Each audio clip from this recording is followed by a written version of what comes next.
नमस्कार, खबरें झारखंड में आपका स्वागत है। खबरों के साथ मैं हूं सरोज झा और अब समाचार विस्तार से।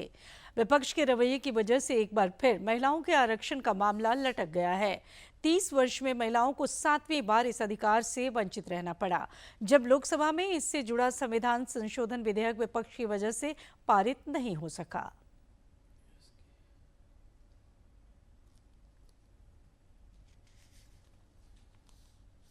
लोकसभा में कल महिला आरक्षण से जुड़ा 131वां संविधान संशोधन विधेयक पास नहीं हो सका। लोकसभा अध्यक्ष ओम बिरला ने कहा कि इस बिल पर विचार करने पर मत विभाजन के दौरान पक्ष में 298 और विरोध में 230 वोट पड़े। उन्होंने कहा कि अब इस बिल पर आगे की कार्रवाई पर फैसला संभव नहीं है, क्योंकि ये बिल विचार करने के लिए पेश किए जाने के लेवल पर ही पास नहीं हो सका।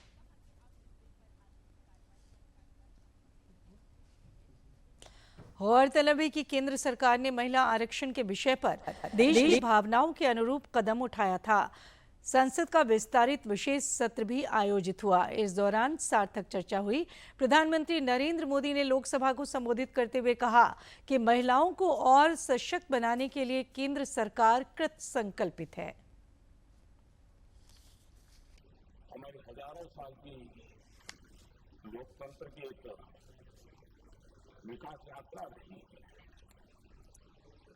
और विकास यात्रा में एक नया आयाम जोड़ने का एक शुभ अवसर सदन के हम सभी साथियों को मिला है। और मैंने प्रारंभ में कहा है कि हम सब भाग्यवान हैं कि हमें ऐसे महत्वपूर्ण और देश की आधी आबादी को इस राष्ट्र निर्माण की नीति निर्धारण प्रक्रिया में हिस्सेदार बनाने का सौभाग्य मिला।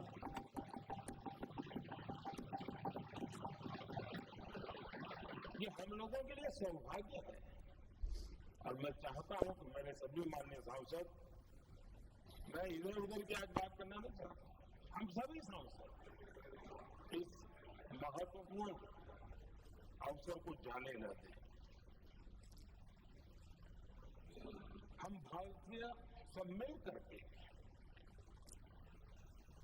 देश को नई दिशा देने जा रहे हैं। हमारी शासन व्यवस्था को संवेदनशीलता से भरने का एक सार्थक प्रयास करने के लिए जा रहे हैं। प्रधानमंत्री ने अपने संबोधन में देश के नव निर्माण में नारी शक्ति के योगदान और भूमिका को भी रेखांकित किया। उन्होंने आधी आबादी को नीति निर्धारण में भागीदारी देने पर बल दिया। श्री मोदी ने कहा कि राष्ट्र निर्माण में देश की आधी आबादी को हिस्सेदार बनाने का ये ऐतिहासिक अवसर है।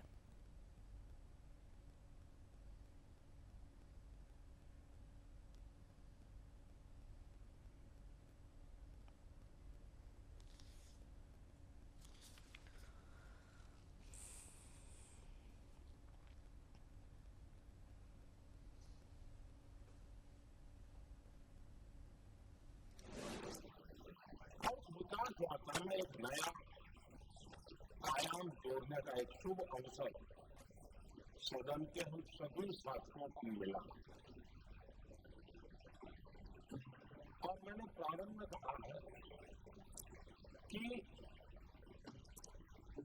हम सब भाग्यवान हैं कि हमें ऐसे महत्वपूर्ण और देश की आधी आबादी को इस राष्ट्र निर्माण की नीति निर्धारण प्रक्रिया में हिस्सेदार बनाने का सौभाग्य मिला।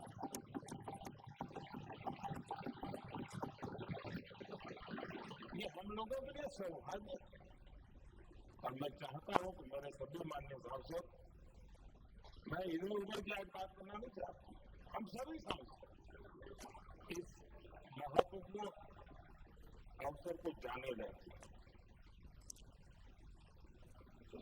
हम भारतीय सब मिल करके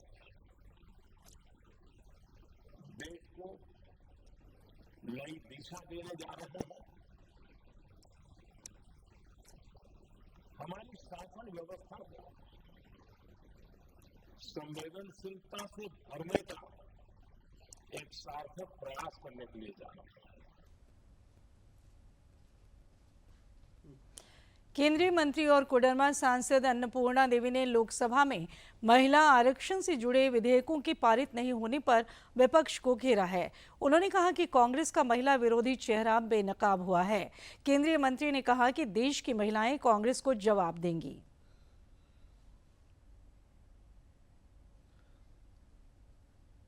देखिए, बिल्कुल दिखता है, इसमें साफ दिख रहा है कि कांग्रेस विरोधी, महिला विरोधी है और कांग्रेस ने बहुत ही गलत किया है। आज महिलाएं, पूरे हिंदुस्तान की महिलाएं, करोड़ों बहनें बहुत उम्मीद भरी निगाहों से देख रही थी, तो उनका अधिकार 2029 में उनको आने से रोका है, तो निश्चित रूप से इनका भी पूरा रास्ता साफ होगा। और आप देखेंगे कि जैसे इनका जिस तरह से इन्होंने विरोध किया है, आने वाले समय में महिलाएं कहीं कहीं इनको नहीं छोड़ेगी। महिला आरक्षण के मुद्दे पर राज्य में भी राजनीति के मंच पर बयानबाजी तेज है। झामुमो नेत्री और विधायक कल्पना सोरेन ने स्पष्ट किया कि पार्टी राजनीति में महिलाओं की भागीदारी बढ़ाने के पक्ष में पूरी मजबूती से खड़ी है, लेकिन बिना सटीक आंकड़ों के लोकसभा सीटों की संख्या में बदलाव या आरक्षण का निर्धारण करना न्याय संगत नहीं है। श्रीमती सोरेन ने जोर देकर कहा कि आदिवासी, दलित और पिछड़े वर्गों की महिलाओं की वास्तविक हिस्सेदारी सुनिश्चित करने के लिए जनगणना का इंतजार करना आवश्यक है। प्रदेश कांग्रेस अध्यक्ष केशव महतो कमलेश ने महिला आरक्षण पर पार्टी का पक्ष रखते हुए कहा कि विपक्ष विधेयक के प्रावधानों की ओर लगातार ध्यान दिला रहा था, जिसे अनसुना किया गया। उन्होंने आरोप लगाया कि इस मुद्दे पर आम सहमति बनाने के लिए जमीनी स्तर पर प्रयास नहीं हुए। संसद की कार्रवाई आज अनिश्चितकाल के लिए स्थगित कर दी गई। लोकसभा में अध्यक्ष ओम बिरला ने बजट सत्र और विस्तारित विशेष सत्र की उपलब्धियों की चर्चा की। उन्होंने बताया कि सत्र के दौरान 9 विधेयक पारित हुए। वामपंथी उग्रवाद पर भी चर्चा हुई। पूरे सत्र की उत्पादकता करीब 93% रही। उन्होंने सदन के सुचारू संचालन में सभी के सहयोग के प्रति आभार जताया।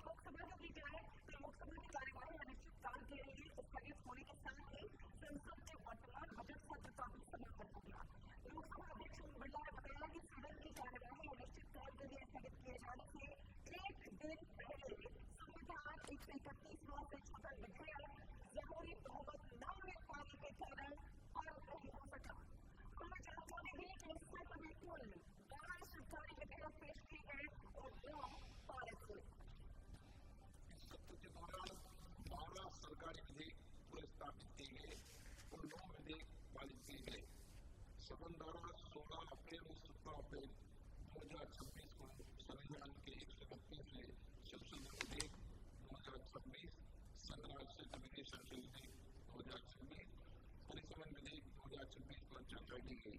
ये चर्चा 21 घंटे 27 मिनट तक चली। इसमें 131 मान्य सदस्यों ने अपने विचार दिए। ये संविधान संशोधन विधेयक पारित नहीं हुआ। सत्र के दौरान 126 तारांकित प्रश्नों के उत्तर दिए गए। मान्य सदस्यों ने लोक मत के 226 मांग उठाए गए। केंद्रीय संसदीय कार्य मंत्री किरेन रिजिजू ने संसद के 3 दिवसीय विस्तारित विशेष सत्र और बजट सत्र की समाप्ति के बाद आज प्रेस वार्ता की। उन्होंने कहा कि महिला आरक्षण से जुड़ा संविधान संशोधन विधेयक के अलावा बाकी सभी विधेयक सदन में पारित हुए। देश की उपलब्धियों पर भी सदन में चर्चा हुई। महिला आरक्षण के मुद्दे पर उन्होंने विपक्ष पर तीखा हमला बोला। श्री रिजिजू ने कहा कि ये सरकार या पार्टी के लिए नुकसान नहीं है, बल्कि महिला अधिकारों पर विपक्ष ने आघात किया है।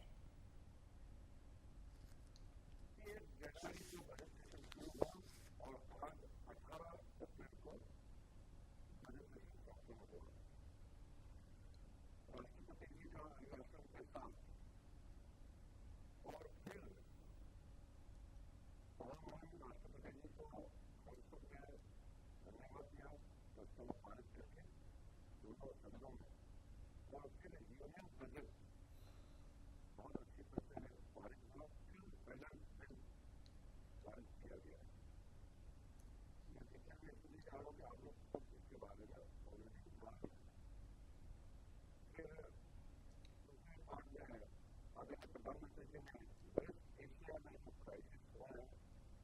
को लेकर के इंडिया को मुकदमा है और फिर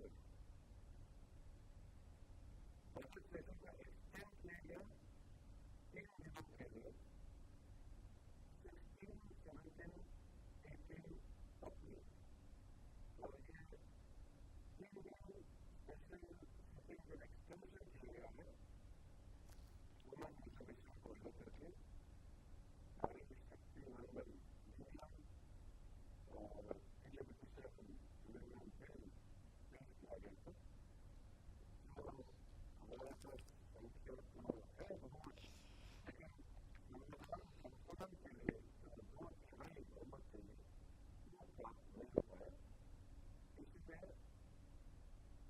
ये बिल पारित नहीं हो पाया बाकी जितना भी सरकारी से वो पारित हुआ और एक अच्छा उपलब्धि ये हुआ कि लेफ्ट विंग एक्सट्रीमिज्म पर समाप्त करने का भारत सरकार का आदरणीय प्रधानमंत्री जी का संकल्प वो लगभग पूरा हुआ है अगर नरेंद्र मोदी ने साथियों के दरमियान इसको अच्छी तरह से समझाया तो ये बहुत बड़ा उपलब्धि है देश के लिए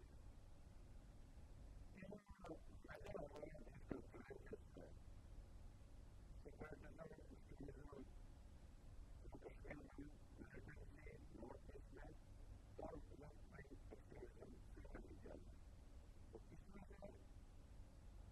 कश्मीर का भी बहुत हद तक सामान्य माहौल है अभी लेफ्ट विंग एक्सट्रीमिज्म बिल्कुल खतरे के कगार पर है और इससे भी मणिपुर में थोड़ा सा इंटरनल चल रहा है वो उसको छोड़ के बाकी लगभग नॉर्थ ईस्ट में भी शांति कायम किया गया है तो ये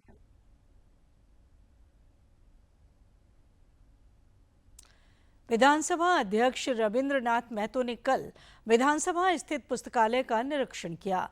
इस दौरान उन्होंने पुस्तकालय की विशिष्ट और महत्वपूर्ण पुस्तकों को डिजिटल फॉर्मेट में बदलने पर बल दिया। उन्होंने पुस्तकालय को आधुनिक संसाधनों से लैस करने का निर्देश दिया।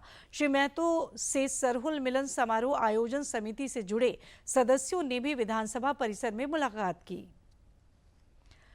रांची की मोरहाबादी स्थित दिव्यायन कृषि विज्ञान केंद्र में आज वैज्ञानिक सलाहकार समिति की बैठक हुई। इस दौरान स्टेक होल्डर्स ने कृषि प्रक्षेत्र के विकास पर मंथन किया ताकि किसानों की उपज और आय बढ़ सके।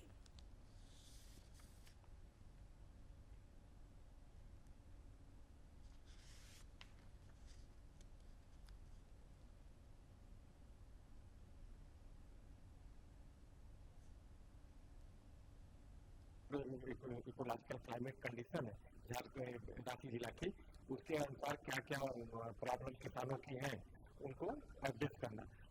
जब प्रॉब्लम की बात है तो प्रॉब्लम मतलब कि किस तरह की वैज्ञानिक तकनीकी प्रॉब्लम है उसके आम का जो खेत परीक्षण होता है किसान भाइयों के साथ पार्टनर के रूप में किया जाता है उनके साथ वो प्रॉब्लम की समस्या करना। यदि तकनीकियाँ अच्छी हैं तो उनको हम निरंतर रूप से फ्रंट लाइन डेमोन्स्ट्रेशन में ले जाते हैं और जिनको बहुत ऐसी समस्या है जो कि प्रशिक्षण के द्वारा ही पूर्ति की जा सकती है। कृषि विज्ञान केंद्र मोरहाबादी से उपलब्ध होता है केवीवीके के माध्यम से। तो ये सारा बीज हम लोग गाँव में लगाते हैं पूरा मतलब हर गांव में हम लोग लगाने का कोशिश कर रहे हैं और लगा भी रहे हैं। दवाइयों की लाभकारी तकनीकी क्या होंगी उसकी चर्चा हो रही है तो जो पहले का काम है उसकी कमी को दूर करने की सलाह सुझाव दिया जा रहा है और उसके अतिरिक्त और क्या किया जाए आने वाले जलवायु परिवर्तन में आने वाले हमारे झारखंड की जलवायु का क्या रूपरेखा होगी उसमें हम किसानों को कैसे आपको आगे बढ़ाएं वो हमारे वैज्ञानिकों को वैज्ञानिकों को सलाह दी जा रही है। नाबार्ड की ओर से रांची के पत्रकारों के लिए रामगढ़ में मीडिया एक्सपोजर विजिट का आयोजन किया गया। पत्रकार खंड पहुंची और जीवा परियोजना के माध्यम से हो रही प्राकृतिक खेती का अवलोकन किया।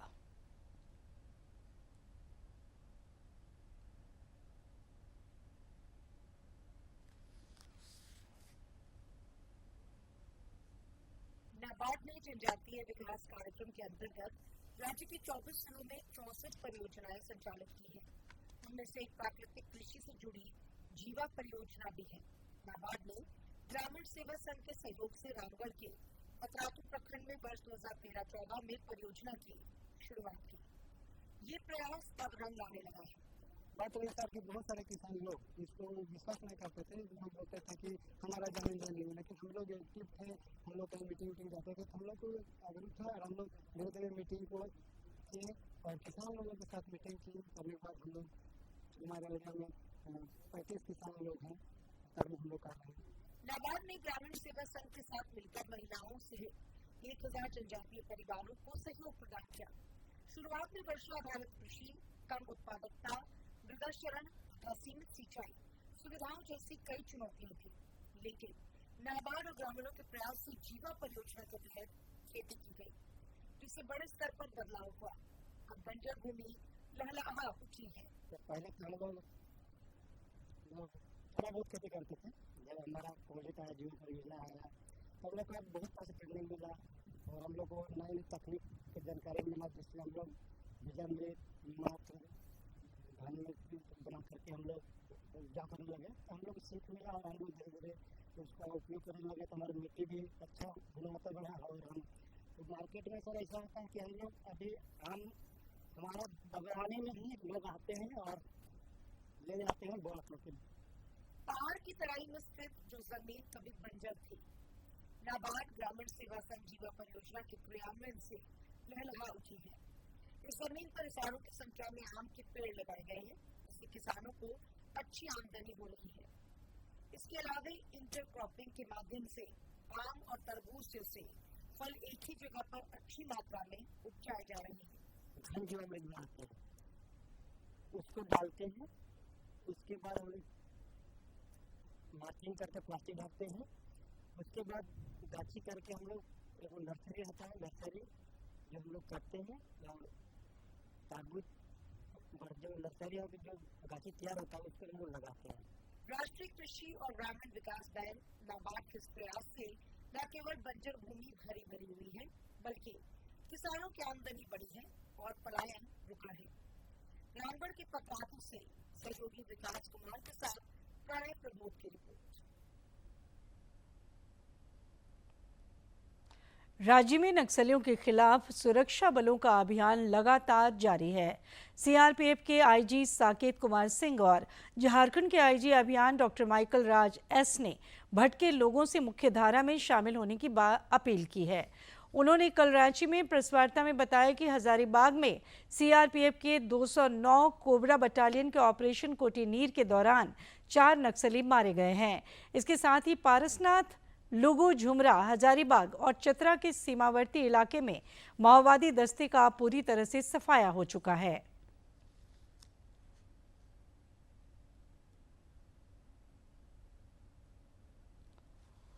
खत्म हो गया, एक दो आदमी इधर एक दो आदमी इधर, इस तरह से करके कोई आंदोलन नहीं हो सकता है।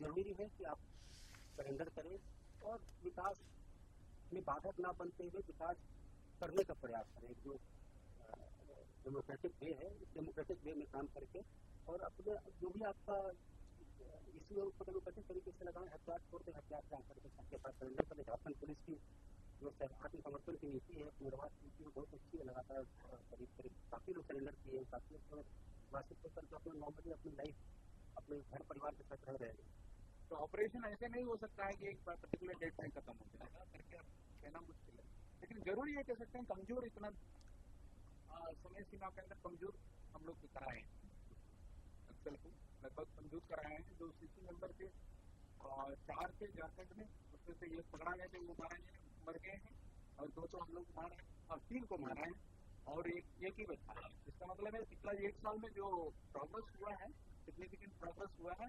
माओवादी का जो प्रस्ताव ग्रहण लगभग खत्म ही हो चुका है, माना जा सकते हैं कि लगभग खत्म। सीबीआई ने भ्रष्टाचार के खिलाफ बोकारो में बड़ा प्रहार किया है। कथारा कोलियरी के कार्मिक प्रबंधक और एचएमकेपी के कथारा क्षेत्रीय सचिव को सीबीआई की टीम ने रिश्वत लेते गिरफ्तार किया है। टीम को कथारा कोलियरी से सेवानिवृत्त एक कर्मी के बेटे ने रिटायरमेंट के बकाया भुगतान के एवज में रिश्वत मांगने की जिम्मेदारी दी गई थी। सीबीआई की टीम ने परियोजना कार्यालय में छापेमारी कर दोनों को पैसे लेते रंगे हाथ दबोच लिया।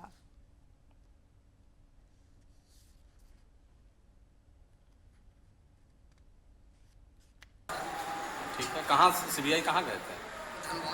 अच्छा, तुम कहाँ रहते हो? अम्बाटोला। अम्बाटोला। छापी अम्बाटोला। तो पिताजी बीमार हैं?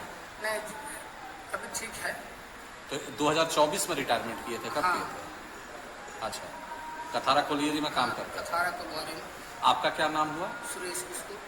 आप बड़े बेटे हैं? हाँ, बड़े बेटे हैं। कंप्लेनर आप ही हैं? राज्य भर में इन दिनों अग्निशमन सेवा सप्ताह के तहत विविध जागरूकता कार्यक्रम आयोजित हो रहे हैं। इस सिलसिले में रामगढ़ व्यवहार न्यायालय परिसर में जागरूकता सह प्रशिक्षण कार्यशाला का आयोजन किया गया। इस दौरान आग की विभीषिका से बचाव का डेमो दिया गया और अग्निशामक यंत्रों के उपयोग की जानकारी दी गई।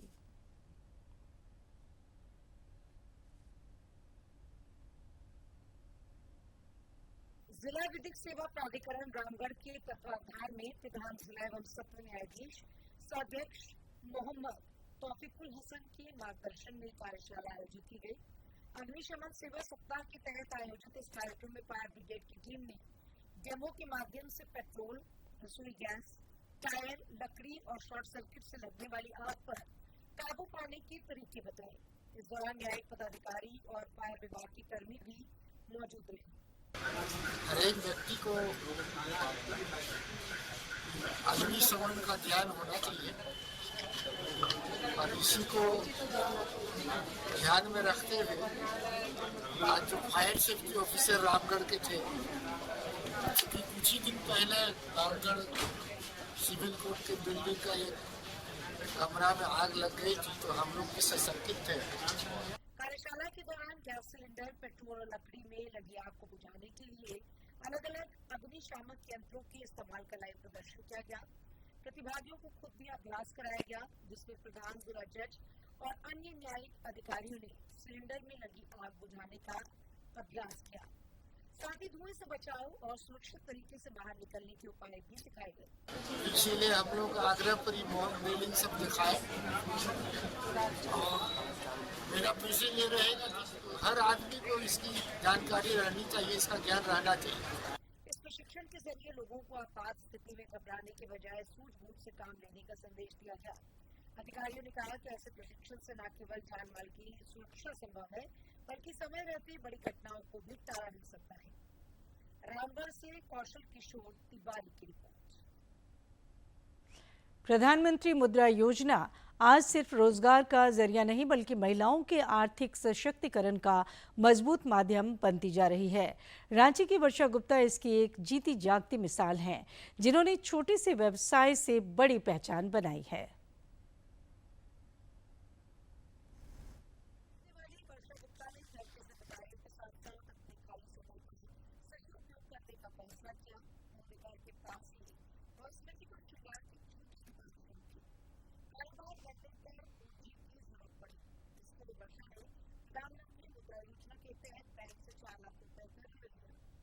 आज उनका व्यवसाय तेजी से आगे बढ़ रहा है और वे आत्मनिर्भर बन चुके हैं। तो उसने कहा कि कौन सी मुद्रा लोन करके लोन मिलता है, तो वो वुमेन्स को मिलता है जिससे आप अपने बिजनेस को बढ़ा सकते हैं। तो मैंने वहाँ से लोन लिया। लोन लेने के बाद मैंने एक्सपेंड किया और भगवान की कृपा से क्या है कि आज मेरे पास बिजनेस को बड़ा करने के लिए अच्छा खासा पैसे वहाँ से मुझे मिले, जिसमें इंटरेस्ट काफ़ी कम है और लगभग 4 लाख रुपये मैंने उठाया। उसके बाद मैंने अपने बिजनेस को काफ़ी बड़ा कर दिया और रिस्पॉन्स भी अच्छा आता है। बैंक ऑफ इंडिया के स्थानीय प्रबंधक राहुल कुमार बताते हैं कि प्रधानमंत्री मुद्रा योजना युवाओं और महिलाओं को स्वरोजगार के लिए प्रेरित कर रही है। उनके अनुसार इस योजना के जरिए कई लोग न सिर्फ खुद का रोजगार खड़ा कर रहे हैं, बल्कि दूसरों के लिए रोजगार के अवसर पैदा कर रहे हैं। उनका परफॉर्मेंस अच्छा पहला फोन जो है तो 50,000 के रकम नाम से मैं स्टार्ट कर देता हूँ, 5 लाख 10 लाख 20 लाख का उसके बाद अगर चला जाए तो बैंक में परफॉर्मेंस होता है और वर्षा गुप्ता की सफलता ये दिखाती है कि सही योजना और मजबूत इरादों के साथ कोई भी अपने सपनों को साकार कर सकता है। राज्य से आपको रांची में बालिका under 18 world school volleyball championship के चयन ट्रायल का आज आखिरी दिन है। इस चयन ट्रायल में विभिन्न राज्यों के प्रतिभागी अपनी खेल प्रतिभा का प्रदर्शन कर रही हैं। चयनित खिलाड़ियों को राष्ट्रीय चयन में अंतिम चयन के बाद चीन में 1 से 10 जुलाई के बीच आयोजित होने वाले वर्ल्ड स्कूल गेम्स में देश का प्रतिनिधित्व करने का मौका मिलेगा।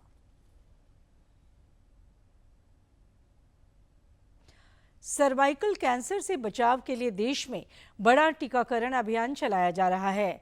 गिरिडीह के सिविल सर्जन डॉक्टर बच्चा सिंह ने बताया कि HPV वैक्सीन पूरी तरह सुरक्षित है।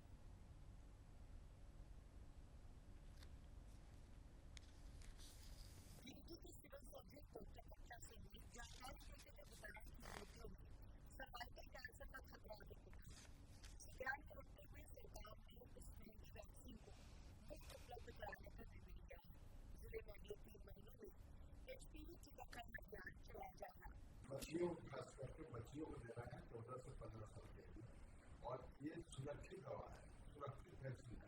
जिंदगी में उसको एक बार अगर दे देते हैं तो हमेशा के लिए सर्वाइकल कैंसर या बताया कि मुख का जो सर्विक्स का जो कैंसर है कभी नहीं होगा। वही WHO की ड्यूटी प्रमुख आरती दास ने कहा कि इस अभियान की सफलता के लिए जन जागरूकता बेहद जरूरी है। उन्होंने कहा कि दुनिया के 155 देशों में ये वैक्सीन दी जा रही है और इसके सकारात्मक परिणाम सामने आए हैं। स्वास्थ्य विभाग लोगों को जागरूक करने के लिए लगातार प्रयास कर रहा है। भारत सरकार के द्वारा और झारखंड सरकार के द्वारा अभी 30 मार्च को इसे झारखंड में लॉन्च किया गया है, जिसमें एक टारगेट रखा गया है 15 साल के बीच की बच्चियों को एक सिंगल डोज वैक्सीन का लगेगा, जिससे उन्हें सर्वाइकल कैंसर से बचाव पूरी जिंदगी हो जाए। सर्वाइकल कैंसर जैसी गंभीर बीमारी से बचाव के लिए ये अभियान एक बड़ा कदम माना जा रहा है। स्वास्थ्य विभाग ने सभी योग्य युवतियों से अपील की है कि वे आगे आकर इस मुफ्त वैक्सीन का लाभ उठाएं और अपने स्वास्थ्य की सुरक्षा सुनिश्चित करें। गिरिडीह से रमेश प्रभाकर की रिपोर्ट। प्रधानमंत्री नरेंद्र मोदी 26 अप्रैल को सुबह 11 बजे आकाशवाणी पर मन की बात कार्यक्रम में देश विदेश के लोगों के साथ अपने विचार साझा करेंगे। इस कार्यक्रम के लिए आम लोग अपने विचार और सुझाव टोल फ्री नंबर 1800117800 पर भेज सकते हैं। और आखिर में मुख्य समाचार एक बार फिर।